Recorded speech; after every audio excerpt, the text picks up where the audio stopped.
did originally was to take some time in the form of an introduction to the book, considering the historical circumstances in which it was written, who it was revealed to. And then we examined how the Guardian had characterized the importance of studying the book and something about the central themes that he has suggested in God Passes By that constitute a part of, if you will, the major parts or major points of the book itself. In the meanwhile, we've passed out a sequential outline of the text. Are any of you here that didn't get the sequential outline last week?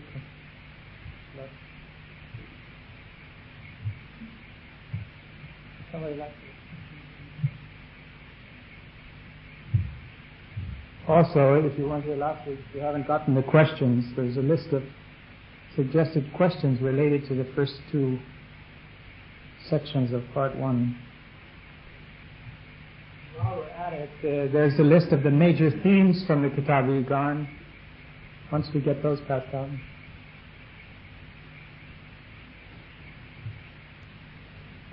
There's more sequential outline.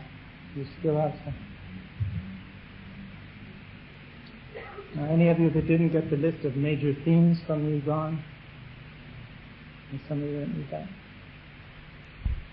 I'm going to ask Andisha if she would read some of the remaining passages from the gleanings, the sections of the gleanings from the Íqán, those passages which are in the first 50 pages of the text, which we're considering as the first unit of study, if you will.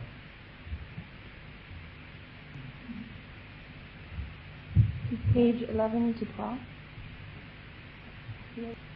Consider Moses, armed with the rod of celestial dominion, adorned with the white hand of divine knowledge, and proceeding from the param of the love of God, and wielding the serpent of power and everlasting majesty, he shone forth from the Sinai of light upon the world. He summoned all the peoples and kindreds of the earth to the kingdom of eternity, and invited them to partake of the fruit of the tree of faithfulness. Surely you are aware of the fierce opposition of Pharaoh and his people, and of the stones of idle fancy which the hands of the infidels cast upon that blessed tree. So much so that Pharaoh and his people finally arose and exerted their utmost endeavor to extinguish with the waters of falsehood and denial the fire of that sacred tree, oblivious of the truth that no earthly water can quench the flames of divine wisdom, nor mortal blasts extinguish the lamp of everlasting dominion.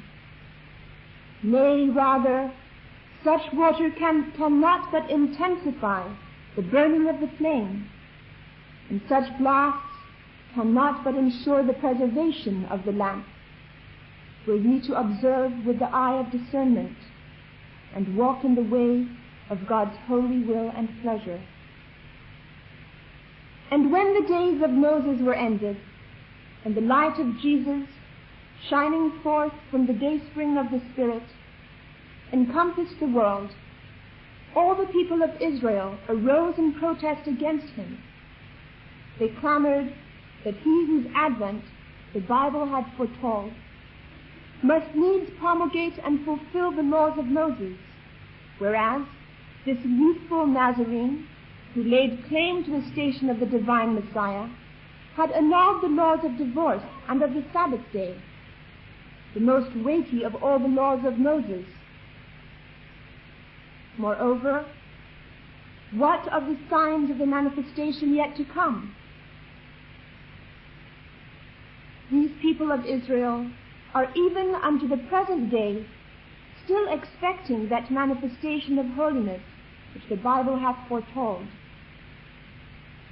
How many manifestations of holiness, how many revealers of the light everlasting have appeared since the time of Moses, and yet Israel, wrapped in the densest veils of satanic fancy and false imaginings, is still expectant that the idol of her own handiwork will appear with such signs as she herself hath conceived.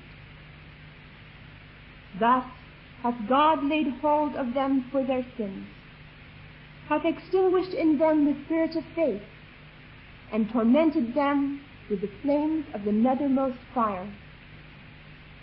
And this for no other reason except that Israel refused to apprehend the meaning of such words as have been revealed in the Bible concerning the signs of the coming revelation.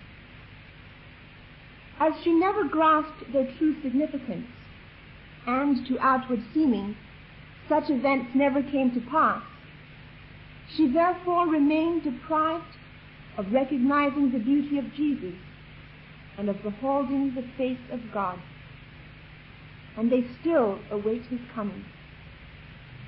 From time immemorial, even unto this day, all the kindreds and peoples of the earth have clung to such fanciful and unseemly thoughts, and thus have deprived themselves of the clear waters streaming from the springs of purity and holiness. The next one from 20 to 22.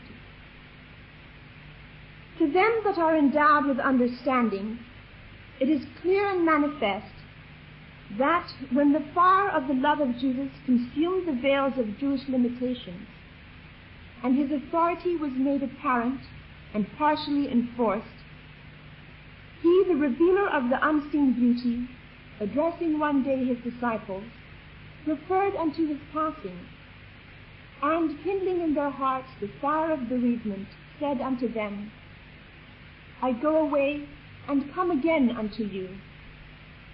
And in another place he said, I go and another will come, who will tell you all that I have not told you, and will fulfill all that I have said. Both these sayings have but one meaning, were ye to ponder upon the manifestation of the unity of God with divine insight. Every discerning observer will recognize that in the dispensation of the Quran, both the book and the cause of Jesus were confirmed. As to the matter of names, Muhammad himself declared, I am Jesus. He recognized the truth of the signs, prophecies, and words of Jesus, and testified that they were all of God. In this sense, neither the person of Jesus nor his writing hath differed from that of Muhammad and of his holy book, inasmuch as both have championed the cause of God, uttered his praise, and revealed his commandments. Thus it is that Jesus himself declared, I go away and come again unto you. Consider the sun. Were it to say now, I am the sun of yesterday, it would speak the truth. And should it, bearing the sequence of time in mind, claim to be other than that sun, it still would speak the truth. In like manner, if it be said that all the days were but one and the same, it is correct and true. And if it be said, with respect to their particular names and designations, that they differ, that again is true. For though they are the same, yet one doth recognize in each a separate designation, a specific attribute, a particular character. Conceive accordingly the distinction, variation, and unity characteristic of the various manifestations of holiness, that thou mayest comprehend the allusions made by the Creator of all names and attributes to the mysteries of distinction and unity, and discover the answer to thy question as to why that everlasting beauty should have, at sundry times, called himself by different names and titles.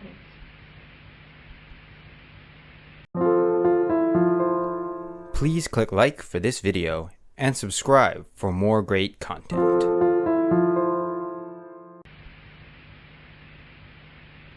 If we take a look at the sequential outline, see for part 1. These titles will give us some clue to the flow of the text. We have these passages on detachment as the key to true understanding, and then the requirements, the initial setting forth of the requirements of those who tread the path of faith. This is echoed and expanded, of course, later on in the passages about the true secret. That words and deeds of men are no standard for understanding the recognition of God and His prophets. The cause of the denial of the prophets of the past, and the comment about the Surah of Hud and how it would suffice anyone. Then the accounts of the cruelty suffered by the prophets of the past. Noah, and there's mention of this non-fulfillment of the divine promise, which we'll come back to shortly. Hud, Saleh, Abraham, Moses, and Jesus. Then he deals with the denials of religious leaders, some 5 pages there. Later refers to the unfoldment of the mysteries of the verses. Then about the coming and return of the prophets, which of course is this passage we were just reading, and the distinction, variation, and unity of the prophets. He deals again with food and bread, and then he begins this explanation of the passage from Matthew, and talks about repression as an essential feature of every revelation, and then these sub-themes, the highest purpose of creation, the sun and moon interpreted, sons of truth, and this is the meaning of sun and moon, sons of truth, religious leaders, laws and teachings, prayer and fasting, the darkening of the sun and the moon, cleaving of the heaven. Consider the hardship and bitterness of the lives of the prophets, the changing of the earth, and knowledge is a light. All these themes are touched upon in this first section. We read that. It brings us back to it. Now, there's no time, unless we're going to have a class that lasts a year or more, to deal with the contents of each page. But with the classes in the past, we've built up some annotations, some notes that explain some background on some of the points and subjects which are have been the object of question. You may also have some questions that you would wish to ask. I'll move along through the text. If you have questions on something that we're passing, ask them. If not, I'll share with you a little of the notes that we have over time, and we'll see how that works. In summarizing the whole of part 1, one could say that it centers on the importance of detachment and attaining to true understanding of God and His prophets. It has an account of the cruelty suffered by the divine messengers. Refers to the consequences of man blindly following religious leaders and not searching out truth for themselves. Relates the exalted station of the manifestations of God. Refers to the method of God in trying His servants to distinguish the sincere from the false. And deals with the relativity of religious truth as well as the continuity of divine revelation. So we'll see how this relates to some of the major themes that we were reading in that other list. Just to start off, it's interesting to note that Baha'u'llah has headed the book with, "In the name of our Lord, the Exalted, the Most High." Now, this in Arabic is Aliyul Allah, and these are the names of God most often associated with the Bab. And they've been incorporated by Shaykh Effendi as part of the battle cry animating the heroes and heroines of the 10-year crusade. He says that Ya Baha'u'llah, Ya Aliyul Allah is the battle cry of the Bahá'í heroes and heroines. Of course, we know one refers to Baha'u'llah, and this other one, Ya Aliyul Allah, refers to the Bab. You can find the reference to that in Messages to the Baha'i World, page 153. You can also see this echoed on page 229 at the paragraph with the Bab, the Lord, the Most Exalted. And in the obligatory prayers, this comes up again, which is an interesting commentary. I can remember the first part of it. Referring to the divine essence, the most exalted, the all-glorious. Now again, this is the Ali al-Abha. This is the name of the Bab in the name of Baha'u'llah. It talks about the appearance of the most great name in these names, the appearance of the essence of God in these divine names. And in that case, it's translated as the most exalted, the all glorious, or the most high, the all glorious, the most glorious. It has a variety of expressions in English, but I see in this a reference back to the appearance of God in these two great names. Just for your scholastic information, the paragraph "No man shall attain," this paragraph that's in smaller typeface here, as well as the one that begins part 2, are in Arabic. The text of the Íqán is in Persian. When Baha'u'llah cites the Bible or the Quran, he cites naturally the Arabic versions, the Arabic version of the Quran. He does likewise with the Gospels. When he quotes them, he's quoting in Arabic. And this is why at times he quotes, and then he seems to be explaining exactly what's just been said, and you wonder, well, it's so clear, why is he repeating himself? It's because he's explaining it in Persian, and that's now been translated into English. So some of us, as you may observe that phenomenon, it is a recent question. It also gives you a chance to see how he really interprets the original meaning of the text, whatever the Arabic may say, and whatever the English translated from the Arabic may say. This whole question of true understanding and certitude is a major one. There's lots of comments we could make on that, but we'll give a little bit of this and then move on to more specific points. Man's attainment to true understanding is one of the essential animating purposes of creation. Such divine knowledge, such comprehension, wisdom, and recognition, as emphasized in the Íqán, is not dependent upon acquired human learning. Rather, true understanding is in the nature of light from the sun of divine knowledge, which shines from the prophets of God and is reflected in the heart of man, endowing it with recognition of truth and inspiring it with the comprehension of spiritual realities. It makes clear, it makes apparent, it makes explicit the forms of things which without that light we would not perceive. As it is said, knowledge is a light which God casteth into the heart of whomsoever he willeth. A very different concept from the knowledge in the outside world. Knowledge is a light that God casteth into the heart of whomsoever he willeth. Can you imagine how important prayer is for the attainment of knowledge? You want to get God's attention, you want to ask his favors, you want him to fill your heart with that knowledge, which is this knowledge he speaks of, the light. Note the spiritual prerequisites in this case: detachment and sanctity of soul, which are necessary for a true comprehension of divine revelation. The requirement of virtue in connection with the attainment of knowledge and insight is a recurring truth of the Íqán. The requirement of virtue in connection with the attainment of knowledge and insight is a recurrent theme of the Íqán, and one of the truths that Baha'u'llah presses home. So we wonder why we don't understand more. Then we have to consider this question: our own spiritual state, our own degree of detachment, our own level of sanctity, our own attainment to the qualities and the expression of these names and attributes of God that the prophets of God bring. All of that will increase our awareness. It will open to us worlds of vision and wisdom undreamt of. This is the promise of this book. It's clear that people differ in regard to the degree of true understanding which they have attained. Bahá'í tablet comments on the relative character of this understanding and establishes that no matter how high the soaring ones fly, in the utmost degrees of knowledge and comprehension, no matter how near the worshippers of the one true God ascend towards the summits of certitude, they are but reading letters from the book of their own selves, reaching only to the brilliant unseen signs that are enshrined in the reality of their own beings, and circling round the center of their own entities.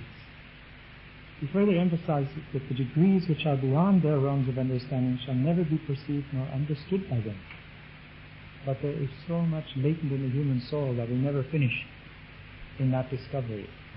And what is latent there, primarily it would seem, is the capacity to capture, to receive light that's filled with images, that is, with meanings, that reflects on the human soul, and then we read and observe that as it appears in our own being.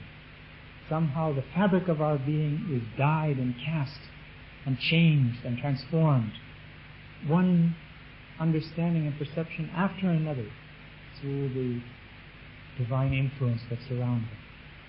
Abdu'l-Baha says in another place, he says that the knowledge we have of God is this knowledge as it appears in our own beings, and he says that it's like a compass.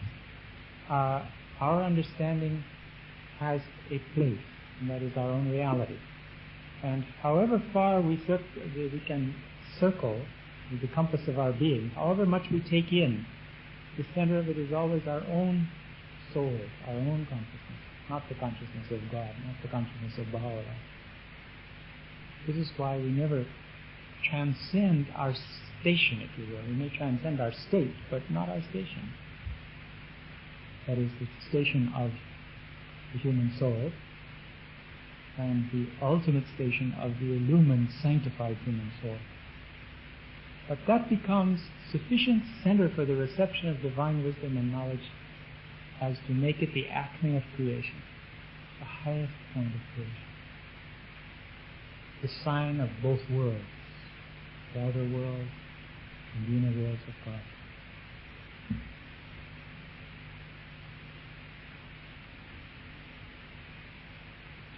He mentions here on the first page, where perhaps this caught your eye too,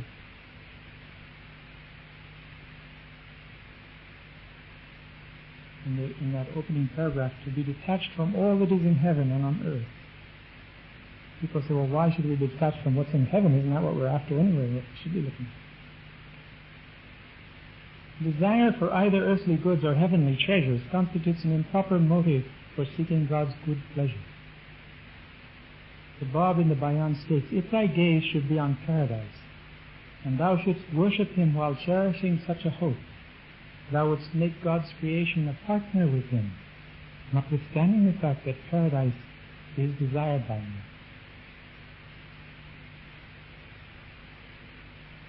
With regard to Bayan, it means generally utterance and explanation. You'll see in the title,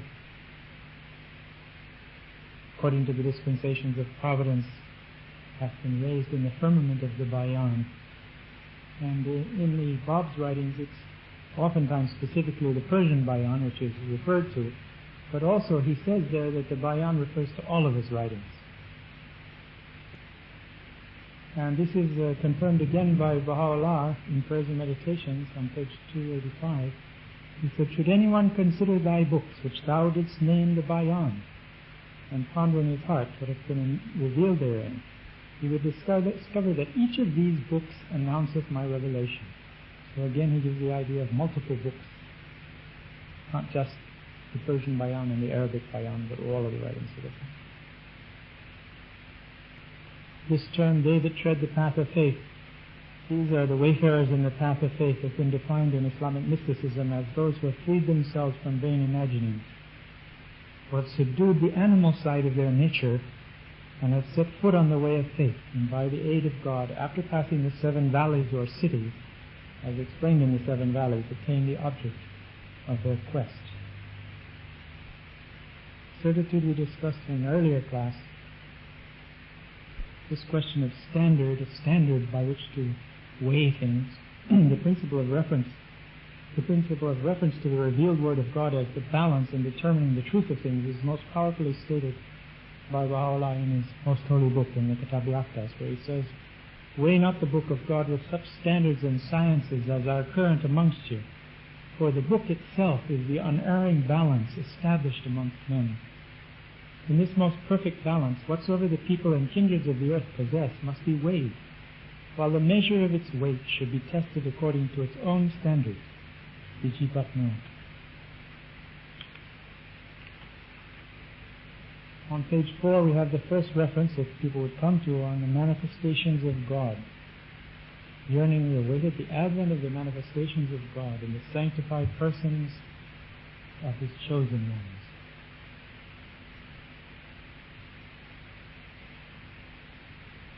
In a parallel tablet echoing truths of the Íqán, Baha'u'llah, and we're all familiar that, of course, this refers to the messengers of God, such as Moses, Jesus, Muhammad, the Bab, and Baha'u'llah himself.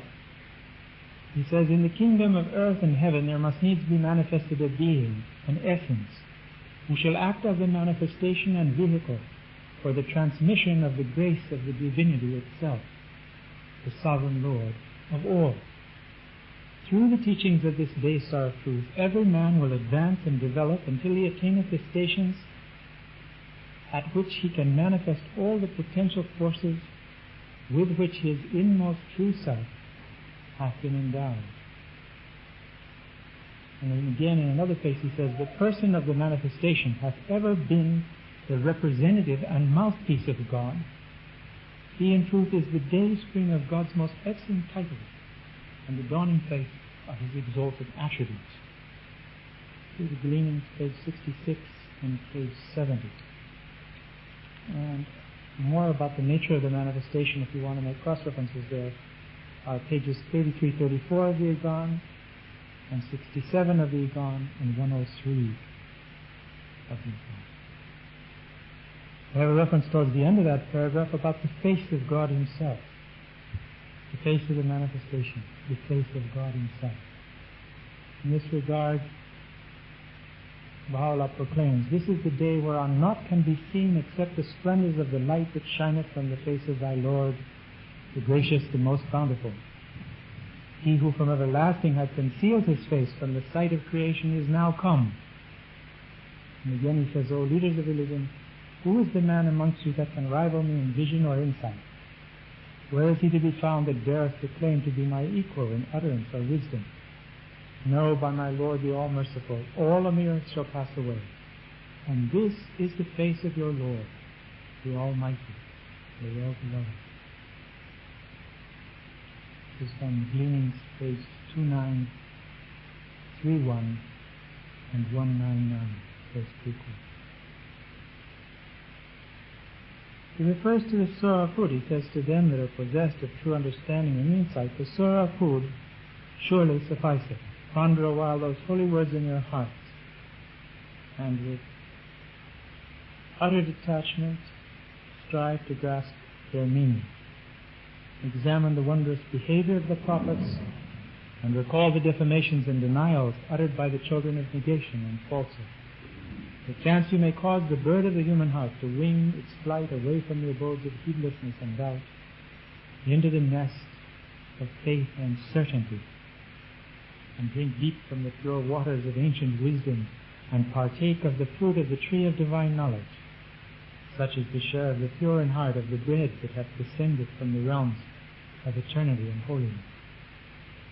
Now, the Surah of Hud is one of the surahs of the Quran, the 11th surah of the Quran. It contains 123 verses, and it recounts the successive calls of God's prophets and messengers to diverse peoples and the dire consequences which befall them after they reject the prophets of God. It shows this as a recurring cycle or process.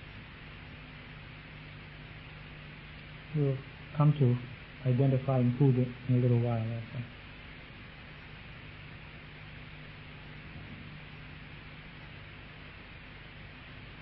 You can go into the study of the quality of negation and what it consists of and the meaning of letters of negation. I won't go into it today, but there are places to look for that. The reference to the human heart as a bird, the bird of the human heart, a suggestive image. You remember in Hidden Words he says, wings I have bestowed upon thee that thou mayest fly to the realms of mystic holiness and not the regions of satanic fancy.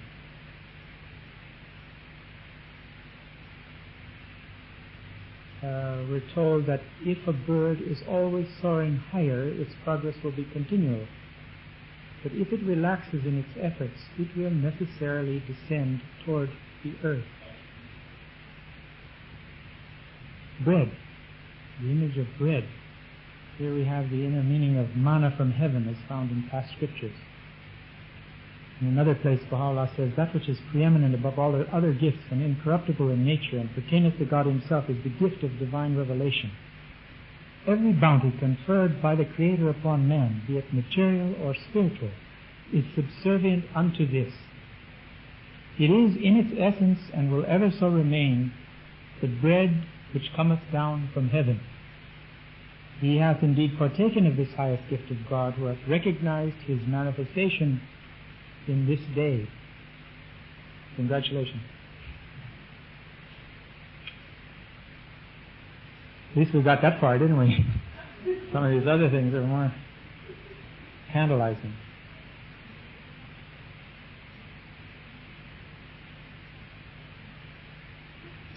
In the tablets of Abdul Baha, he writes, one of the believers, "Thank God that thou wert fed from the table which hath descended from heaven.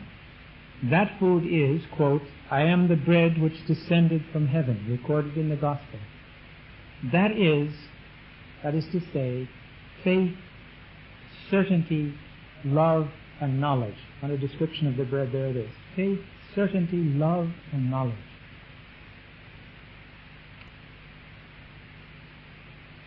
Tablets of Abdul Baha, Volume 3, page 677. Now you'll notice that from what we read, and here on page 6, I better get to that part about Noah and his ark before we all float away here.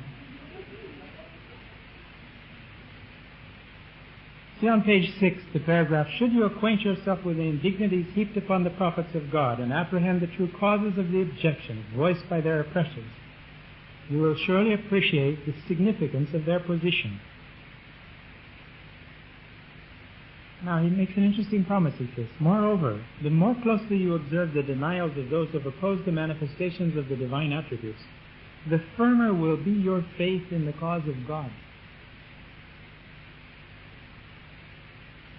So accordingly, he says he will give us some diverse accounts here of the suffering of the manifestations, things that happened to him, to demonstrate the truth that throughout all ages and centuries the manifestations of power and glory have been subjected to such heinous cruelties that no pen dare describe them. Perchance this may enable a few to cease to be perturbed by the clamor and protestations of the divines and foolish of this age, and cause them to strengthen their confidence and certainty. Now you recall the uncle of the Bab was saying, well, how, if this is the promised one, why was he was subjected to these cruelties? Why was he taken off? Why was he martyred?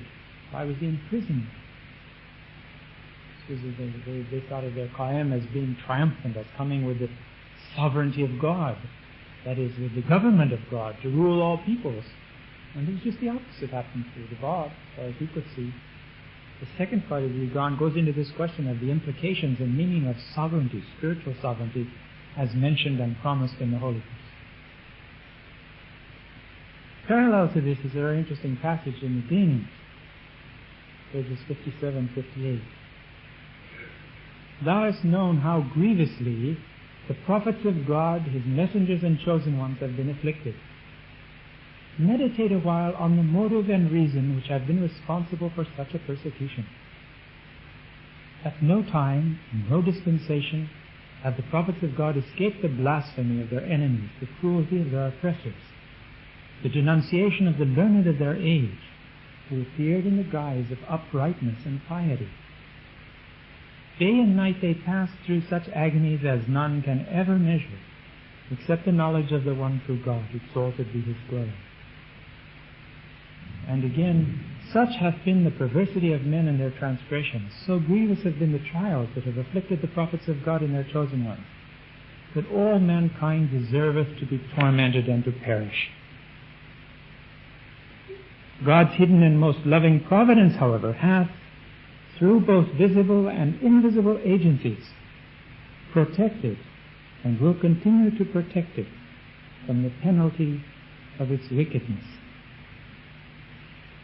That was page 76 of the...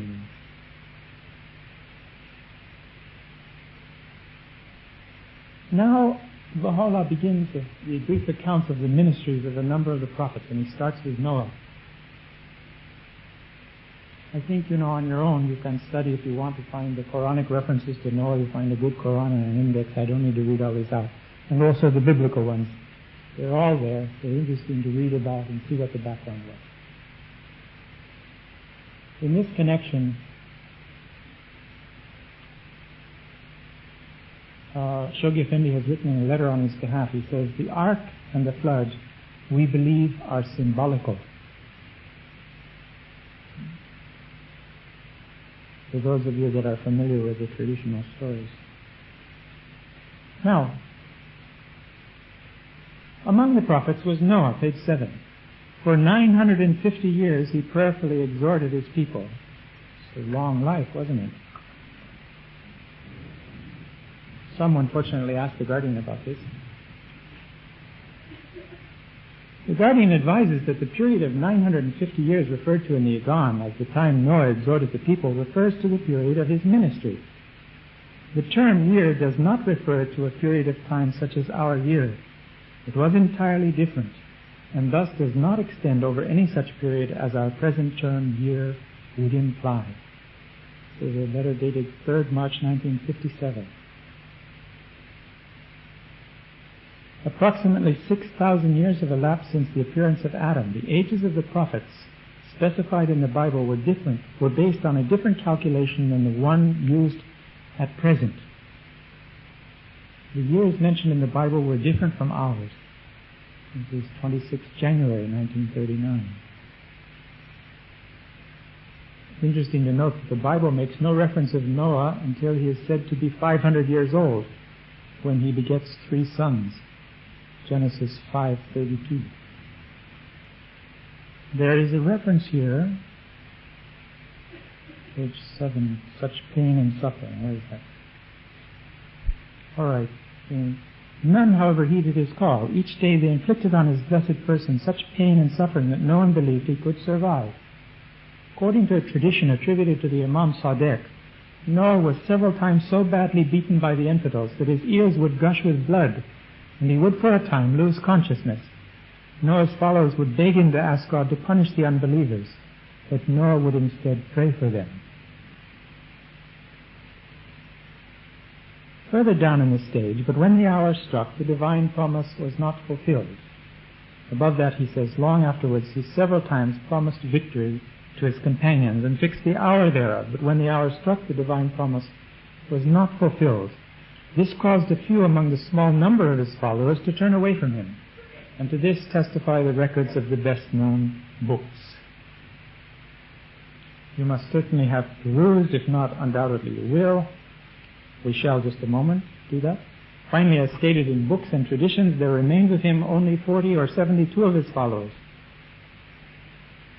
At last, from the depth of his being, he cried aloud, Lord, leave not upon the land a single dweller from among the unbelievers. Now, oftentimes questions arise with regard to the divine promise, the non-fulfillment of divine promises. This is a divine subject, if you will, that's referred to in different dispensations. And it has the name Qada, which comes from the Arabic, which is the whole concept of non-fulfillment of a divine promise. The non-fulfillment of a prophetic announcement, the definition of this is the non-fulfillment of a prophetic announcement due to a change in the divine purpose. It's an accepted theological principle in Islam and one confirmed in the Bahá'í writings and by the Bab too. It's known as Bada from the Arabic in the original. With regard to the specific promise mentioned here and recorded in the best-known books, this refers to accounts in renowned Muslim traditions where it is related how God told Noah to inform his followers that after eating dates they should plant the seeds, and that once these grew to fruition, divine punishment would descend on their enemies. The fresh fruits appeared, and Noah, when asked about the promised punishment, said that God wanted them to now plant the seeds of this new fruit. And when it bore dates, then the punishment would come. As stated in the Íqán, this caused a few among the small number of his followers to turn away from him. The test, according to the traditions, was later repeated twice again with the same result. Finally, God's command came to build the ark, which would protect all those who had persevered through the tests from the flood which would overtake the non-believers. In the Persian Bayan, the Bab explains that the non-fulfillment of a divine promise is another expression of God's power to do whatsoever He willeth. No one can oppose this because his decree is just. Non-fulfillment when it concerns creation is related to weakness and limitation on the part of the creatures. But when it is attributed to God, it is evidence of his might and power. 40 or 72 of his followers, say 40 or 50, but why does he say 40 or 72? The point is the fewness of Noah's followers after the trials described. Baha'u'llah here cites two different figures from the recorded traditions without giving a judgment as to which is the more accurate. Hud, Prophet Hud. And after Noah, the light of the countenance of Hud shone forth above the horizon of creation for well nigh 700 years, according to the sayings of men. He exhorted the people to turn their faces and draw near unto the Rizwan of the divine presence. Hud is the first of 5 prophets of God mentioned in the Quran as having been sent to the peoples of Arabia. The others are Saleh, there's 5 of them, Hud, Saleh, Abraham, Shu'aib, and Muhammad.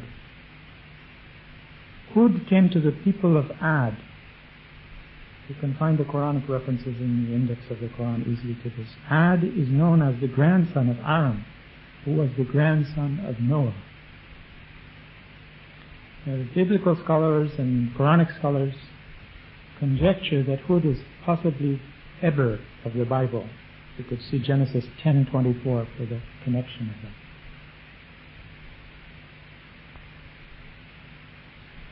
Saleh, mentioned in the next paragraph, is the second of these 5 prophets. And in this case he was sent to the Samud tribe. Some commentators identify him with Saleh of Genesis, again 10:24. He's mentioned extensively in the Quran. According to Muslim tradition, Saleh began his prophetic mission when he was 16 and lived for 120 years. When Saleh was asked for a sign by the people who opposed him, God sent them a she-camel. You'll see references to the she-camel sometimes in various Bahá'í tablets. Also, he mentions it specifically in the Epistle of the Son of the Wolf. Abdul Baha has explained that the she-camel mentioned in relation to Saleh's mission is a symbol of thy white she-camel and cause thy crimson ark to founder. So here Baha'u'llah also adapts it as an image of his own faith, the she-camel. In yet another passage he states, consider the she-camel, though but a beast, yet hath the All-Merciful exalted her to so high a station that the tongues of the earth made mention of her and celebrated her praise. The old cemetery in Akka surrounds Saleh's traditionally accepted resting place. The shrine of the Prophet Saleh is in Akka. It was in the shadow of his modest shrine that both Mirza Mehdi, the son of Baha'u'llah, and Nawab, Mehdi's mother, and Baha'u'llah's wife were originally interred. Their remains have since been transferred to the Monument Gardens on Mount Kaunu under the direction of Shoghi Effendi in the late 1930s. I remember Ruhiyya Khanum speaking about this. She said she had traveled to St. Catherine's Monastery in the south, and as they were riding up this very isolated road to the monastery, there was a small shrine on a hill, a small white domed building. And so some of the people asked her, what is that? And the tour guide said that it's the grave of the Prophet Saleh. So Khanum piped up and she said, I thought that he was buried in Akka. And the man said, that's his summer resting place.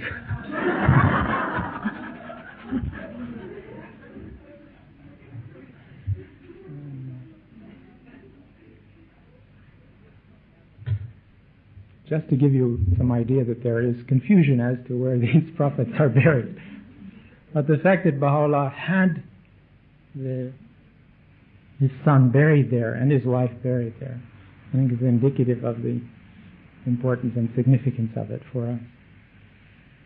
The Samudic tribes, the tribe of Samud, or group of tribes, are said to have lived in northern Arabia. and up to the southern border of Syria. The inhabited dwellings cut in the sides of mountains. There's inscriptions found all over Arabia in the Samudi language. And the religion suggests a one-time extension of the tribe's authority, especially in the north and central center of Arabia. Page 10, we have a reference to the friend of God with a note that shows that this is Abraham. Page 11, we refer to the episode of the fire. Up to now, page 11, do you have any other questions that you had that we haven't covered that you want to go back to? Is there anything you want to ask about there?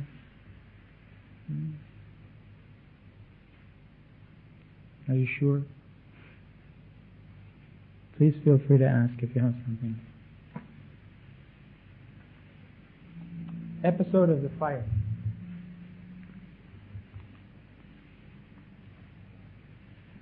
Baha'u'llah in the Gleanings echoes this passage. He says, "Behold how the people, as a result of the verdict pronounced by the divines of his age, have cast Abraham, the friend of God, into fire."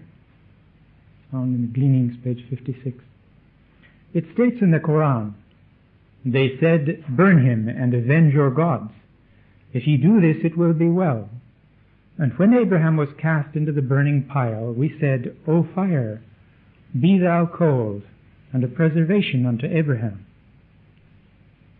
The traditions relate that by Nimrod's order a large space was enclosed at Aritha and filled with a vast quantity of wood, which being set on fire burned so fiercely that none dared venture near it. Then they bound Abraham and put him into an engine, shot him into the midst of the fire, from which he was preserved by the angel Gabriel, who was sent to his assistance, the fire burning only the cords with which he was bound. In other words, he was delivered in some miraculous manner by divine intervention. Now there's a lot of other traditions that go on with much more detail about how he was sitting there and surrounded by fresh fruits and was enjoying himself in the middle of the fire and all that. But, you can find those if you want to search for them. But the whole idea is this is what this episode of the fire refers to, is that Abraham was thrown into the midst of fire and escaped miraculously from it, and then led his people in that banishment, led the people, the promised people, here to the promised land, and from here down the coast of Arabia, where he founded Mecca, or at least he founded the temple at Mecca, and that's how he's really the father of both the Arabs and the Jews in that sense.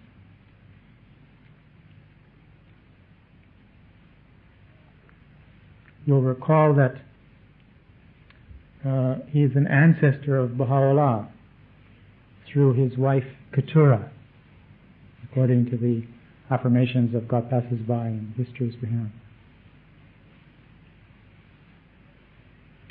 Expelled from his city, Shoghi Effendi characterizes the banishment of Abraham from Ur of Chaldees to the promised land as a banishment which in its multitudinous benefits it conferred upon so many diverse peoples, faiths, and nations, constitutes the nearest historical approach to the incalculable blessings destined to be vouchsafed in this day and in future ages to the whole human race, in direct consequence of the exile suffered by him whose cause is the flower and fruit of all previous revelations. The Old Testament refers to Ur of Chaldees as Abraham's native city.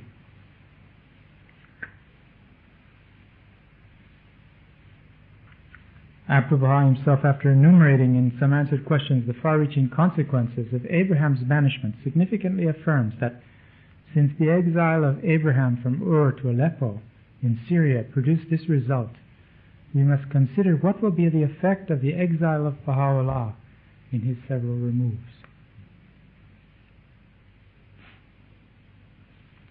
Moses, of course, is the interlocutor of God who laid down the 10 Commandments. He delivered the Israelites from their exile in Pharaoh's Egypt and led them to the promised land of Israel. There's an account of his life and his ministry in Some Answered Questions, chapter 5.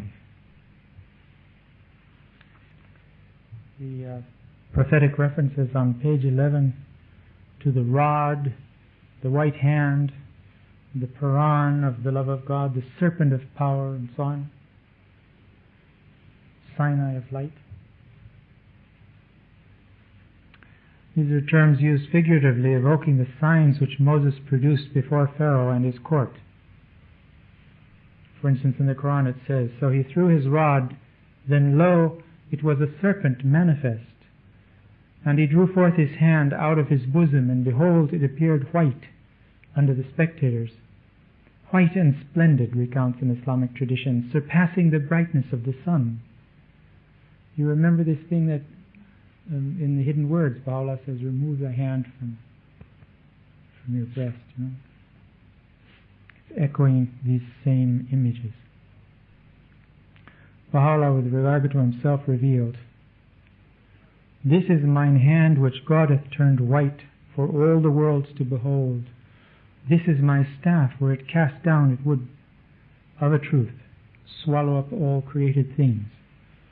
It's been cited in God Passes By, page 169. Paran is a wilderness and a mountain mentioned in the Old Testament. A reference, Shoghi Effendi says, reference in the Bible to Mount Paran and Paraclete refers to Muhammad's revelation. Mount Sinai is the principal site of divine revelation in Jewish history, where Moses received the 10 Commandments. It's usually identified as Jabal Musa in the Sinai Peninsula. It's a massive granite pinnacle situated approximately in the center of the peninsula, the Sinai Peninsula. About which? Paran? About Paran? Mount Paran? It's either both a wilderness and a mountain mentioned in the Bible and the Quran. It's a reference in the Bible. Shoghi Effendi says reference in the Bible to Mount Paran and Paraclete refers to Muhammad's revelation. Is that right?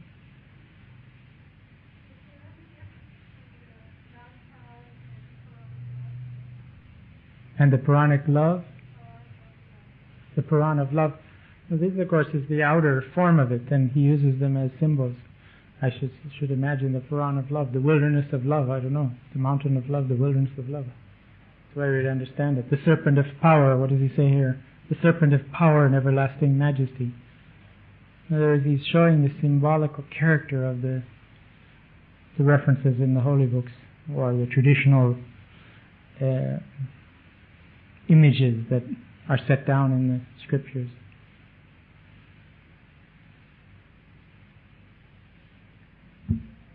The fierce opposition of Pharaoh, of course this is the title of the ancient rulers of Egypt, the persecutors of Moses and his people.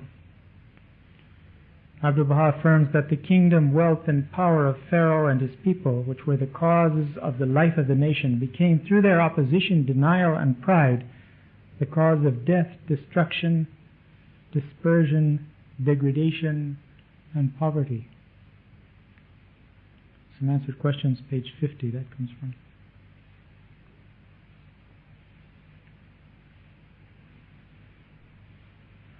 You notice the references to cast upon that blessed tree, that sacred tree. Here we have the tree as a symbol of the manifestation of God. In other words, here Moses himself. This is the Sadrat al-Muntaha too, that the title Sadrat al-Muntaha refers to the blessed tree, the divine lote tree, the tree beyond which there is no passing. The tree in the seventh heaven, upon when Muhammad ascended through the heavens, he came to that tree and they said, beyond this there's no passing. The voice of God said, thus far and no farther. And it's the highest appearance of God, the highest expression of his manifestation. And Baha'u'llah identifies some of the previous prophets and certainly himself with this divine lote tree, this Sadrat tree, Sadrat al-Muntaha, the tree of the uttermost limit, you could say. Now he says that so much so that Pharaoh and his people finally rose and exerted their utmost endeavor to extinguish with the waters of falsehood and denial the fire of that sacred tree, oblivious of the truth that no earthly water can quench the flame of divine wisdom, nor mortal blasts extinguish the lamp of everlasting dominion. Nay, rather, such water cannot but intensify the burning of the flame, and such blasts cannot but ensure the preservation of the lamp, were ye to observe with the eye of discernment and walk in the way of God's holy will and pleasure. You can find a very interesting passage in Prayers and Meditations that deals with this question of fire and water and how it affects the manifestations on page 150. Following that, we have a believer of the kindred of Pharaoh. It's said by traditions that this was the son of Pharaoh's uncle. Several Quranic commentaries assume that this believer was the same person who warned Moses to flee after the latter had slain an Egyptian. So he had a warning out of the court, you could say, of the Pharaoh, although he was himself part of the court.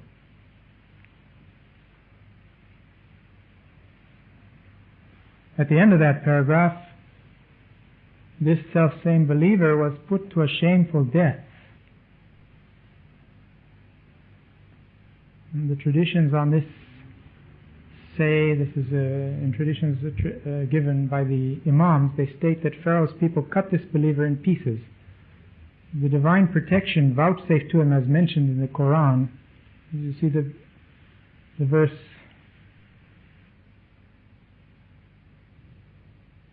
I don't know if that verse is here, I've forgotten this again. In any case, in the Quranic verses, he's promised divine protection, and this is mentioned in the Quran, and it's understood to mean that God kept him firm in the face of martyrdom. That was the protection, rather than protecting him from being killed. The bottom of the page, we have a reference to the fact that all the prophets of God, whenever made manifest unto the peoples of the world, have invariably foretold the coming of yet another prophet after them, and have established such signs as would herald the advent of the future dispensation.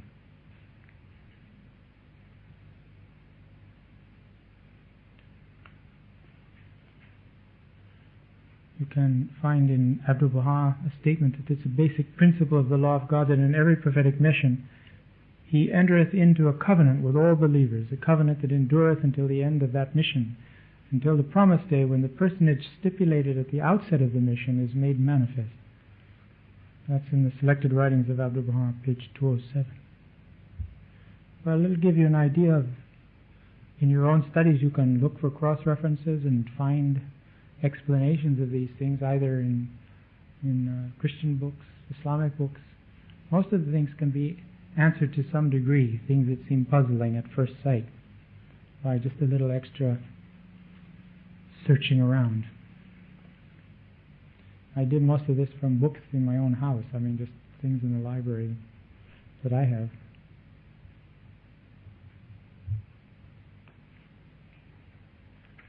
We'll take up some of these other points next week. Keep up with your reading. And we'll come back to this list of questions. How many of you have started working on answering the questions? Some of you? So I hope you'll look at this. Questions related to pages 1 to 49, as it will again bring you to the very points that we're discussing and focus your attention on some of these major themes that have been mentioned by Shoghi Effendi. If you want, you can put down the answer, you can quote the paragraphs. There's not space there, because some of the answers are fairly long, they're all paragraphs. But you could put page numbers and line numbers if you want, so you can find them again.